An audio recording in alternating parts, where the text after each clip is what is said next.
Mungkin kelihatan orangnya sabar, tidak stres, nyaman, bisa menikmati hidup, tapi sebenarnya dia merasa hampa, stres, depresi, bingung, marah, cemas, dan lain sebagainya. Coba kalian hilangkan dengan cara apa? Sibuklah berkontribusi untuk orang lain. Kecemasanmu, rasa depresimu mungkin banyak terkikis. Karena secara sekaligus ketika kamu berbuat baik pada orang lain, sebenarnya kalian sedang menegaskan dirimu bahwa ternyata aku ini penting juga ya. Ternyata aku ini ada gunanya juga ya. Ternyata aku ini meaningful juga dalam hidup ini. Itu menggembirakan. Jadi kalau kita berbuat baik pada orang lain, itu sebenarnya kita sedang berbuat baik pada diri kita sendiri. Kan itu ada hadisnya yang begitu. Dan ini memang makna langsungnya begitu. Begitu kita mampu berbagi kebaikan pada orang lain, muncul, kalau bahasa psikologi namanya self-esteem, kebanggaan diri. Alhamdulillah, meskipun kecil, aku bisa bantu orang lain. Meskipun sepele, hidupku ternyata bermakna juga. Nah, itu yang disebut al-insigol bima yufrihun nas. Sekarang kita belajar untuk menenangkan jiwa dengan cara memahami mental kita. Tidak ada apa-apa kok rasanya stres terus ya, cemas terus. Pikiran ini rasanya nggak ada tenang-tenangnya. Padahal juga tidak ada apa-apa, entah karena apa. Padahal sudah belajar stoik berbulan-bulan. Kamu kan andalanmu stoikisme hari ini. Teori stoik saya hafal Pak, tapi ya menjalankannya tetap gelisah terus saya. Ngaji filsafat di bolan-baleni diulang-ulang, ya hasilnya cuma ngantuk. Kalau tubuh yang sakit mungkin ya ke dokter, karena kita bukan dokter jadi tidak tahu. Tapi mental sehat itu mungkin kita bisa mengidentifikasi. Kalau di Ibnu Sina, secara umum orang mentalnya sehat itu cirinya 4. Jadi ini berhubungan dengan diri kita. Jadi emosi stabil. Emosi stabil itu bukan berarti tidak pernah marah atau tidak pernah sedih, tidak. Ya bisa marah, bisa sedih, tapi bisa kita kendalikan. Jadi bisa kecewa, bisa stres juga, tapi tidak berlebihan, bisa kita kendalikan. Ini namanya emosinya stabil, tidak meledak-ledak, juga tidak apatis, tidak bisa dipengaruhi, tapi ya bisa, cuma ya stabil saja. Kita masih bisa mengendalikannya. Ya wajarnya manusia bisa marah, wajarnya manusia bisa kecewa, wajarnya manusia bisa stres, tapi bisa dikendalikan. Ini berarti kita masih sehat. Jadi tidak usah galau, Pak saya kok marah terus ya Pak. Ya asal kalian masih bisa mengendalikannya, masih tergolong sehat. Tapi kalau kalian marah terus tidak bisa mengendalikan, lupa diri, tidak bisa kontrol diri, sehingga efeknya marah jauh lebih besar daripada sebabnya, ada yang tidak beres. Mulai harus introspeksi. Kemudian pikiran kita jernih. Pikiran jernih itu berfungsi normal. Jadi bukan berarti harus pinter selevel para filosof, tidak begitu. Pikiran jernih itu bisa kita pakai untuk hidup sehari-hari, untuk hidup normal. Kadang-kadang ada orang yang pikirannya tidak fokus, terganggu, dipakai mikir tidak bisa, buntu dan lain sebagainya. Jadi hidupnya mungkin mengandalkan insting saja, dia kalau diajak mikir tidak nyampe, bingung lah. Ini pikirannya tidak jernih, atau terganggu oleh mindset macam-macam, wawasan dari medsos apa dan lain sebagainya, sehingga tidak jernih. Maka kalau pikiranmu bermasalah, ayo disembuhkan. Jangan dibiarkan saja, karena kuncimu ada di situ. Yang ketiga, harmoni antara jasmani dan rohani. Batin harus sehat, fisik juga harus sehat, karena dua-duanya saling mempengaruhi. Nanti Ibnu Sina ini orang pertama yang punya konsep yang sekarang disebut dengan psikosomatis. Jadi jangan dikira mental itu, batin itu tidak mempengaruhi fisik dan juga sebaliknya. Dua-duanya saling mempengaruhi. Kalau mentalmu sedang galau, sedang kacau, lama-lama bisa saja itu kena fisik. Nah, kalau kalian kan biasanya pakai istilah kena mental. Nah, bisa saja dari kena mental lanjutannya kena fisik. Sakit beneran. Dan yang keempat, jangan lupa batin kita itu ada unsur spiritualitas, ada fitrah religiositas, ada nurani yang mendorong kita untuk bermoral. Ini juga harus hidup. Kalau ini tidak hidup, ada yang hilang dari kemanusiaan kita. Jadi kalau kalian hanya fokus di 3 yang atas, lupa bahwa kita punya spiritual, ada unsur moralitasnya, ya nanti ada bagian tertentu hidupmu yang hilang. Itu kadang orang merasa hampa, merasa jemu, merasa tidak bermakna dan lain sebagainya. Karena urusan makna hidup, kedalaman hidup itu adanya di spiritualitas. Jadi ayo dicek kalian termasuk mentalnya sehat apa tidak. Kalau tidak, yo ayo diobati pelan-pelan. Karena yo sulit kalian bisa sukses kalau dalammu tidak sehat, mentalnya tidak sehat.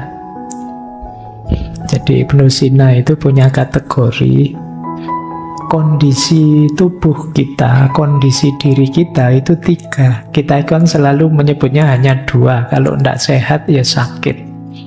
Tapi kata Ibnu Sina enggak, kita itu ada 3 kondisi diri kita. Yang pertama adalah sihah. Kalau ini ya jelas sehat.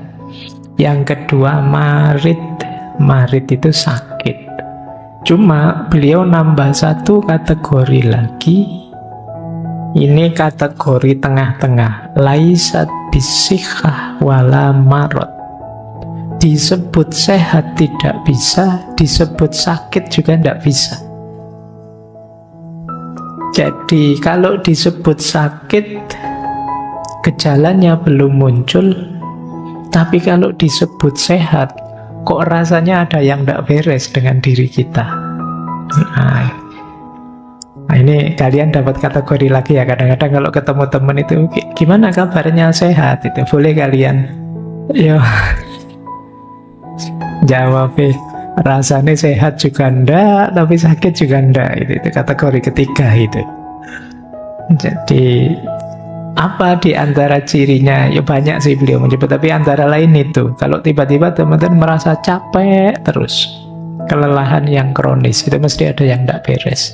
Apakah itu karena mental atau karena fisik yang tidak beres? Itu biasanya kalian rasanya capek. Perasaan istirahat cukup, makan cukup, tapi rasanya kok lemes terus ya. Mungkin ada yang tidak beres. Tapi gejala penyakitnya belum muncul. Jadi misalnya diperiksakan mungkin ya, kalau ke puskesmas belum ketemu, mungkin perlu spesialis yang apa yang bisa menemukan. Ini yang disebut laisat bisihah wala marot. Kata Ibnu Sina, jiwa kita itu ada 3 unsur. Kadang orang menyebutnya 3 daya, 3 kekuatan. Yang pertama jiwa nabatiyah, vegetatif. Itu isinya tumbuh dan reproduksi. Jadi dorongan untuk tumbuh, bereproduksi. Tiba-tiba teman-teman ingin makan, lapar, ingin kawin, bereproduksi. Itu muncul dari daya jiwa namanya vegetatif. Jiwa nabatiyah, seperti tumbuh-tumbuhan. Nanti ada unsur hayawaniyah. Ini hubungannya dengan emosi, keinginan, cita-cita, nyari enak, nyari senang, persepsi indrawi. Ini jiwa hayawaniyah. Jadi kalian punya keinginan apa, punya hasrat apa, punya emosi apa. Nah, itu hayawaniyah, jiwa sensitif. Yang ketiga ada insaniyah, jiwa rasional. Berpikir, memahami, termasuk unsur moralitas, spiritualitas, itu bagian dari daya jiwa insaniyah. Jadi lapisan diri kita, jadi di balik yang jasad ini, di dalamnya ada aspek vegetatif, sensitif, rasional, nabatiyah, hayawaniyah, dan insaniyah. Yang disebut kesehatan mental, kata Ibnu Sina itu kalau antara hayawaniyah dan insaniyah seimbang, saling mendukung, saling selaras, emosi dan pikiran saling selaras. Cuma kata Ibnu Sina, keselarasan di dalam itu harus dikomandoi oleh insaniyah, oleh yang rasional. Jadi akalnya harus menang, rasionalnya harus menang, ilmunya harus menang. Jadi jangan dibiarkan hayawanannya dominan atau vegetatifnya dominan. Apa ada Pak orang yang hayawanannya, kehewanannya lebih dominan? Ya ada, orang yang ambisi, emosional, segala cara ditempuh asal cita-citanya tercapai, itu hayawaniyahnya dominan. Tidak peduli aturan, tidak peduli norma, hayawaniyahnya dominan. Apa ada Pak orang yang vegetatifnya dominan? Ada. Kalau kalian tiap hari rebahan saja, makan, minum, terus bangun-bangun mikir, kapan ya aku kawin, kapan ya, nah itu berarti dominanmu vegetatif saja. Nah, kan sekarang banyak orang bilang, wah hari ini banyak generasi rebahan, itu berarti orientasimu vegetatif saja. Kata Ibnu Sina, daya yang di dalam ini ayo dikendalikan dengan akal yang sehat. Jadi dialah yang tahu mana yang baik, mana yang buruk. Dialah yang bisa ngerem, dialah yang mampu mengendalikan. Akalnya jangan kalah, ilmunya jangan kalah. Cuma syaratnya tadi, akalnya harus jernih, pikirannya harus jernih. Ya kalau pikiranmu sudah kacau, ya sulit pikiran bisa mengendalikan. Kemudian ini yang tadi kita sebut psikosomatis ya. Jiwa mempengaruhi tubuh dan juga tubuh mempengaruhi jiwa. Emosi, pikiran, kondisi mental mempengaruhi jasmani kita. Kalau kita stres, cemas, kemudian perutnya mules, kepalanya pusing, tekanan darahnya naik, nah itu pengaruh jiwa terhadap tubuh. Makanya ada peribahasa, di dalam tubuh yang sehat ya terdapat jiwa yang sehat juga, mensana in corpore sano. Saya lupa itu dulu ada filosof yang punya teori itu. Sebaliknya juga begitu. Kalau kita tubuhnya tidak memadai, sedang capek, sedang lelah, sedang lapar, sedang lesu, ya tidak bisa berpikir. Jadi mekanisme yang di dalam tidak bisa. Baik, jadi ini sedikit uraian saja tentang hubungan antara jiwa dan tubuh.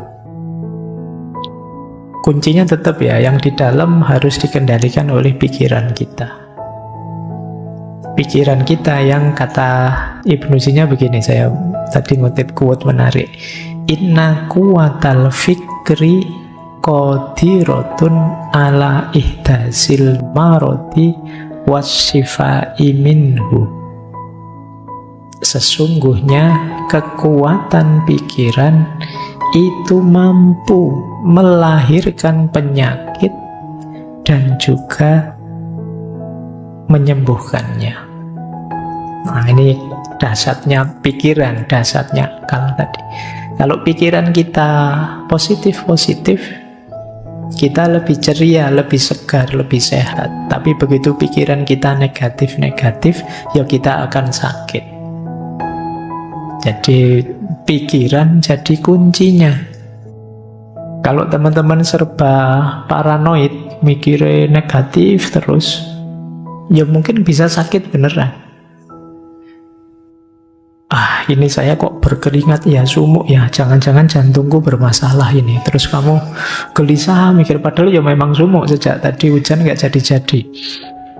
Tapi karena pikiranmu negatif, ya nanti lama-lama detak jantungmu meningkat, tekanan darahmu meningkat, ada pressure dari dalam, bisa sakit beneran. Jadi pikiran, kata Ibnu Sina, qadirotun ala ihdasil marot, mampu melahirkan penyakit. Demikian juga dia bisa menjadi obat. Kadang-kadang kamu pusing-pusing sedikit, enggak apa-apa, pusing kayak gini biasa kok, masih bisa jalan. Tapi kalau pusing sedikit, wah ini jangan-jangan gejala stroke ini. Mungkin saya, itu sudah kamu enggak berani gerak, sudah jadi sakit beneran. Betul. Baik, maka kendalikan pikiranmu karena banyak penyakit yang muncul dari pikiran.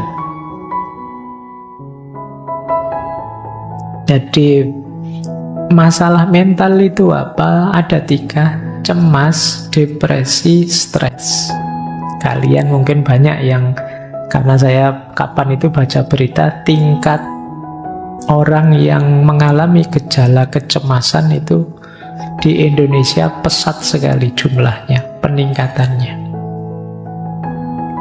Kalian juga kan sering mencurhatkan overthinkingmu dan lain sebagainya. Itu gangguan kecemasan sebenarnya. Solusinya menarik, kata Ibnu Sina. Kalau untuk masalah mental yang itu isinya cemas, depresi, stres, lakukan terapi mental juga. Terapi mental itu isinya 3: logika, ilmu, dan filsafat. Ini menarik ya, terapinya malah isinya belajar semua. Wong lagi stres kok disuruh belajar, itu gimana? Maksudnya apa? Yang pertama, logika itu membantu kita berpikir jernih dan rasional. Misalnya kita cemas, kadang-kadang kecemasan kita itu tidak beralasan, cuma ya mengganggu kita tiap hari. Nah kalau pikiran kita jernih, kita bisa menegaskan, ngapain aku kok cemas, wong itu belum terjadi, masih besok, masih bisa ya, bisa tidak, kok aku sepanik itu sekarang. Ini pikiran yang bisa ngontrol kita seperti itu, logika. Jadi logika membantu kita berpikir jernih. Nah teman-teman boleh mulai latihan logika ya, latihan berpikir jernih dan rasional. Kemudian yang kedua, ilmu. Kenapa harus ilmu? Ilmu itu membantu kita memahami dunia. Seringkali yang membuat kita stres, depresi, cemas, itu kan situasi-situasi di sekeliling kita yang kita tidak paham. Kemarin waktu pandemi itu seluruh dunia belum terlalu paham tentang kerja dan mekanismenya virus COVID-19. Semuanya panik, banyak orang stres, banyak orang depresi. Tapi begitu diteliti kemudian tahu, oh ternyata virusnya ini, cirinya begini, kelemahannya ini. Ini kan ilmu. Begitu ngerti ilmunya, kita tenang sudah. Banyak kecemasan-kecemasan kita karena kita belum tahu. Jangankan yang besar-besar, belum tahu yang kecil-kecil saja kan juga. Mungkin yang belum pernah ngaji ke sini misalnya membayangkan nanti ngaji di sana kayak gimana ya? Ada absennya ndak ya? Boleh ndak ya saya? Ini kan pikiranmu kan macam-macam. Tapi begitu ke sini sekarang kamu ngerti ilmunya. Nanti datang lagi kamu sudah ngatur strategi. Oh situasinya kayak gitu, saya datangnya belakangan saja, nanti duduknya di pojok sana, kamu bisa ngatur. Lebih tenang. Maka kuncinya orang stres yang kedua itu ilmu. Ya tadi kalian misalnya belum ngerti tentang teori-teori cari yang humor dan lain sebagainya tadi, sekarang ngerti. Oh saya ini kok marah-marah ini urusan darah ini yang panas ini. Berarti jangan makan ini dulu, jangan ini dulu biar nggak tambah ngamuan. Ini sekarang kita ngerti ilmunya. Yang ketiga, filsafat. Apa manfaatnya filsafat? Filsafat itu memberi kita kerangka makna hidup, menunjukkan kita tujuan ideal hidup. Dan ini menenangkan. Banyak orang yang hidupnya tidak punya tujuan, tidak punya idealisme dan lain sebagainya, sehingga ngambang, sehingga mudah stres. Orang itu kalau punya tujuan hidup, punya visi, punya makna hidup, mungkin mengalami kegagalan-kegagalan kecil bagi dia biasa. Yang penting tetap lanjut menuju cita-cita besarnya. Dan cita-cita besar ideal itu ya kita menempuhnya lewat jalur filsafat. Saya sering bilang filsafat itu salah satu jalan untuk kita menseriusi hidup. Jadi selama ini mungkin kita autopilot saja. Bahkan kalian mungkin kuliah sudah semester akhir juga masih belum punya cita-cita, belum punya tujuan. Kalau ditanya hidupmu mau kamu bawa kemana, kamu ingin hidup yang seperti apa, belum tahu Pak, belum mikir ke sana. Bahkan jurusan ini saya kira saya juga salah ngambilnya. Kamu bisa begitu, kamu bisa sampai dewasa tidak punya orientasi, tidak punya tujuan. Nah, filsafat membantu kita menemukan itu. Jadi menarik, kalau itu gangguan mental sifatnya, masalah-masalah mental seperti cemas, depresi, takut, solusinya 3. Logika, ilmu, dan filsafat. Nah, makanya kemarin kita ngaji terus yang jadi buku itu judulnya Menjaga Kewarasan. Jadi kita belajar filsafat itu bagian dari menseriusi hidup biar kita tetap waras. Karena waras versi kita itu kamu cari di ChatGPT juga tidak ada. Seandainya ada juga tidak mesti cocok. Karena yang tahu hidup kita itu diri kita. Coba kamu tanya ya di GPT, wahai ChatGPT, tolong bantu saya biar saya bahagia bagaimana ya. Dia mesti ngomong macam-macam tapi tidak mesti cocok dengan kita. Karena yang tahu diri kita itu kita sendiri. Nah, di sini gunanya kita logika. Di situ gunanya kita belajar sendiri biar dapat ilmu. Belajar cara berpikir filosofis biar bisa merangkai makna untuk hidup kita. Sekarang gangguan jiwa tipe keempat. Ini gangguan jiwa karena masalah spiritual. Ini harusnya agak panjang ya.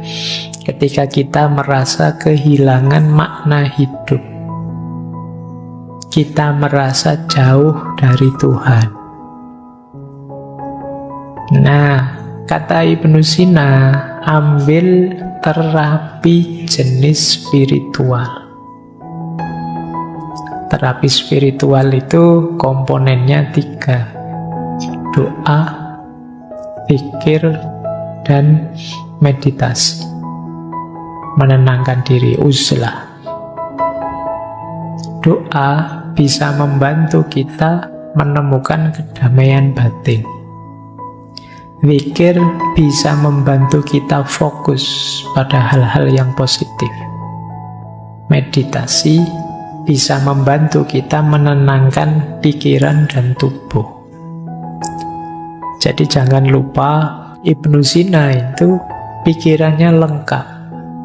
Nanti kitab-kitabnya belakangan juga tidak hanya filsafat, tapi corak tasawuf, corak mistiknya juga kuat. Beliau juga menulis misalnya falsafah masyrikiyah, filsafat timur. Beliau juga punya cerita-cerita seperti Hai bin Yaqdhan. Hai bin Yaqdhan itu yang lebih nulis cerita itu dulu ya Ibnu Sina, meskipun nanti nama tokohnya diambil oleh Ibnu Tufel untuk menulis cerita yang sama tapi dengan plot yang berbeda. Ada banyak cerita-cerita spiritual yang ditulis oleh Ibnu Sina karena beliau juga concern dengan masalah-masalah spiritual. Bahkan di falsafah Masyrik itu ya beliau melihat bahwa manusia itu ada secara spiritual, ada tipe abid, ada tipe zahid, ada tipe arif. Abid itu orang yang menghidupkan spiritualitasnya lewat jalur ibadah, rajin sholat, rajin puasa, sedekah, dan lain sebagainya. Tipe abid. Ada tipe zahid. Tipe zahid itu seperti para sufi yang melakukan uzlah, takholak bi ahlakillah, dan lain sebagainya. Ini tipe zahid, menjauh dari godaan dunia, keramaian dunia, memantapkan diri hanya menuju Allah saja. Ini namanya tipe zahid. Kemudian yang terakhir tipe arif. Tipe arif itu orang yang sudah mengalami pencerahan, orang yang sudah kasyaf, sudah ma'rifat, sudah ngerti hakikat segala sesuatu. Ini tipe arif. Ada abid, ada zahid, ada arif. Kalau kalian tipe apa? Abid kah? Sholatnya masih bolong-bolong, Pak, tidak berani bilang abid. Zahid apalagi, Pak. Arif sangsoyo. Tapi ini jalur-jalur untuk menghidupkan spiritualitas kita. Nanti orang yang menempuh jalur ini ingin menghidupkan spiritual, namanya adalah murid. Murid itu ya secara letterlek kan orang yang menginginkan. Tentu saja murid nanti dituntun oleh mursyid, orang yang menuntun, menunjukkan. Jadi baik, masalah spiritual, orang menyebutnya hari ini ada istilah krisis spiritual. Krisis spiritual itu tidak sekedar lupa Tuhan, tapi orang merasa kosong, merasa hampa, hilang makna. Mungkin kalian sering bertanya pada dirimu, hidup kok seperti ini ya? Apa gunanya aku hidup? Apa pentingnya sih aku hadir di dunia ini? Ini krisis-krisis spiritual. Jadi, apa makna diriku? Apa makna kehadiranku? Siapa sih aku ini? Aku dulu tidak minta kok dihadirkan sekarang. Itu kalau kalian lelah dengan hidupmu sampai selevel itu, kalian sedang mengalami krisis spiritual. Kalian merasa tidak bernilai, tidak bermakna. Krisis spiritual itu biasanya diawali dari, tadi sudah sedikit saya sebut, kalian lupa tujuan. Kalian tidak tahu hidupmu itu mau kemana. Dan dulu asalnya dari mana. Ini kalau orang Jawa konsep ini disebut sangkan waraning dumadi. Kalian lupa aspek ini sehingga kalian kelelahan sendiri. Kalian lupa bahwa hidup ini dulu asalnya dari mana dan besok mau menuju kemana. Kalian anggap hidupmu itu ya seputar aktivitasmu sehari-hari itu saja. Yang mahasiswa menganggap hidup itu ya seputar kuliah, kos-kosan, pacaran, mungkin seputar itu saja. Padahal tidak sekedar itu kalian dihadirkan oleh Allah untuk hidup. Nah, kalau ada yang alami begini, batinmu sedang sangat lelah, berarti kalian sedang mengalami krisis spiritual. Hal yang sama sering disebutkan berhubungan dengan peradaban barat yang terlalu positivistik.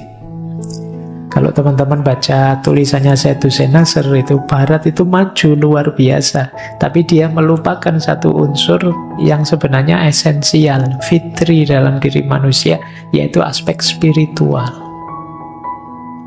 Sehingga kemudian belakangan kan banyak orang barat yang kemudian geser ke ranah spiritualitas. Baik ya, kalian coba ya mulai introspeksi. Ya hidup kita ini lengkap sih, ada fisik jasadnya, tadi ada emosinya, ada mentalnya, ada jiwanya, dan ada unsur spiritualitasnya. Semuanya harus waras. Kalau ada yang tidak waras, ya hidupmu akan tidak seimbang, timpang. Jadi keywordnya konsep kesehatan mentalnya Ibnu Sina adalah keseimbangan. Makanya tadi cairan-cairan tadi tidak ada kok, harus cairan ini saja, tidak ada. Ya semuanya penting tapi jangan berlebihan.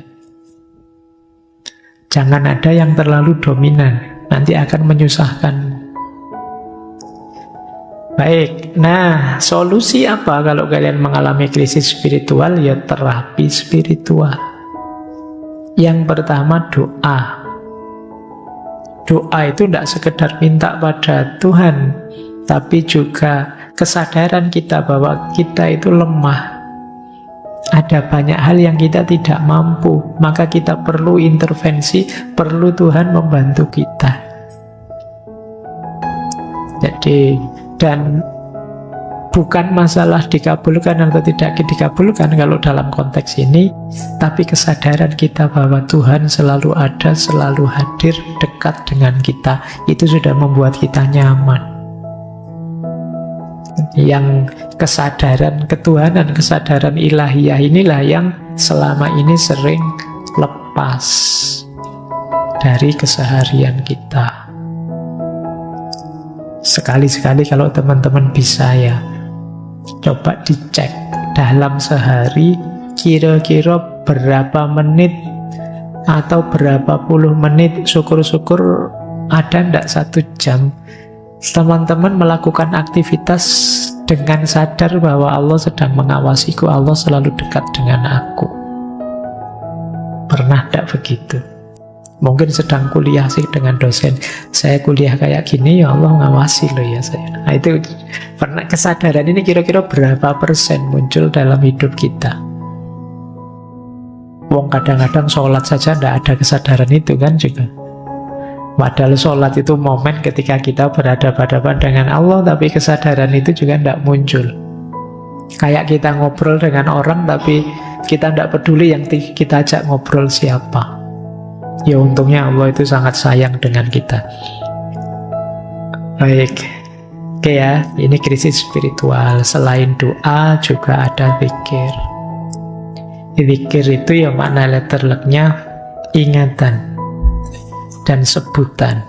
Jadi pikiran kita senantiasa dalam kesadaran Tuhan, dan mulut kita senantiasa menyebut namanya, terus itu disebut zikir. Meditasi ya aktivitas menenangkan diri. Kalau dalam Islam ada istilah iktikaf, berhenti sejenak, ada istilah muhasabah, ada istilah tafakur, itu setara dengan itu. Menghidupkan mindfulness dulu pernah kita bahas. Jadi ini krisis spiritual. Krisis spiritual ini gejalanya paling samar.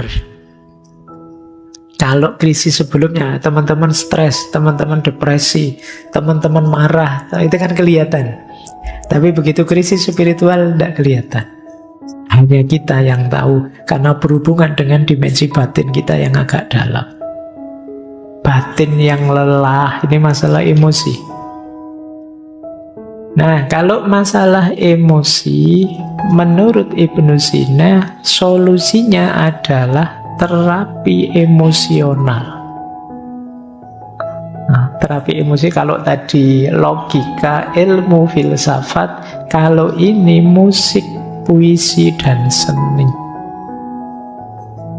Nah ini menarik ya.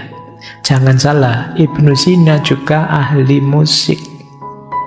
Beliau bisa memainkan banyak alat musik, juga bisa menyanyi. Nah, baik. Musik, kata Ibnu Sina, bisa membantu kita untuk meredakan ketegangan, menemukan kedamaian, juga mengekspresikan emosi. Kalau kalian sedang sedih, marah, atau sedang sangat jengkel, itu kan kadang-kadang coba cari alat musik apa, terus kamu main sak kapoke lampiaskan kamu bisa. Nggak bisa Pak saya main Pak, yus dimain ke sak senengmu aja kan sudah bisa untuk pelampiasan. Ada gitar nganggur, kamu genjreng sak kapoke, sak pedote, senare gitu ya wis puas aku misalnya.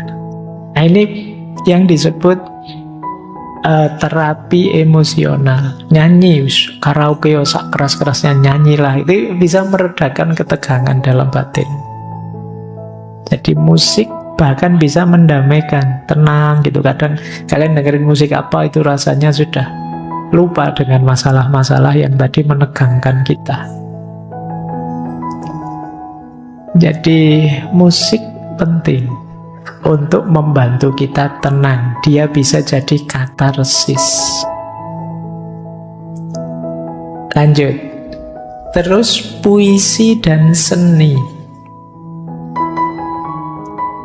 Puisi bisa membuat kita lebih luas. Dulu mungkin teman-teman masih ingat ya, kalau tidak salah tokohnya Hasrat Inayat Khan. Kata beliau, kalau kata-kata sudah tidak berdaya, maka puisi bisa membantu. Kalau puisi juga masih tidak ngangkat, musik bisa mewakili kita. Musik ya, bukan lagunya, bukan syairnya. Kalau syairnya kan cenderung ke puisi, tapi musik itu kan tidak ada kata-katanya, dan kepala kita akan menerjemahkan sesuai kondisi kita masing-masing.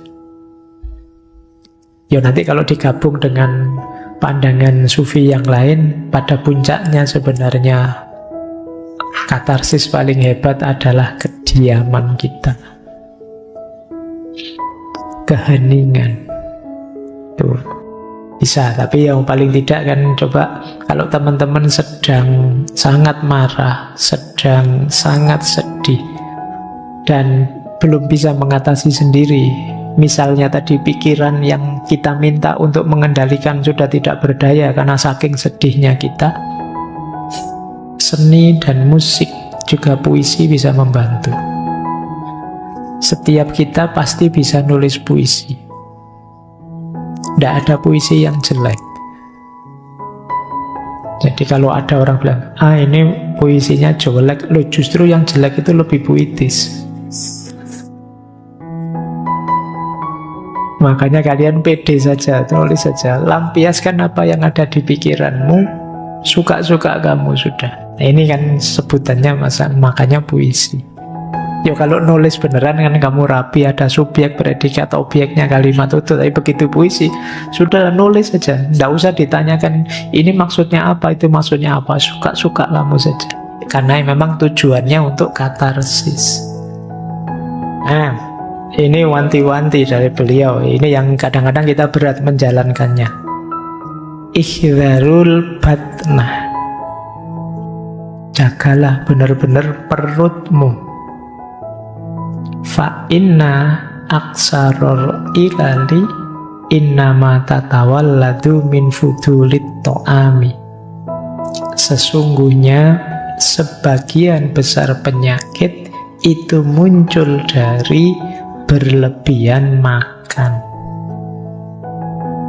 Ini nanti hubungannya dengan diet ya. Makanlah yang tepat sesuai kebutuhanmu. Tidak hanya yang bergizi, tapi termasuk tadi ya, yang sesuai kondisi mentalmu. Mungkin kamu perlu memperkuat unsur apa, melemahkan unsur apa. Karena kuncinya ada di makanan. Maka peringatannya Ibnu Sina, ihdharul batnah. Khawatirlah dengan perut. Jadi jaga.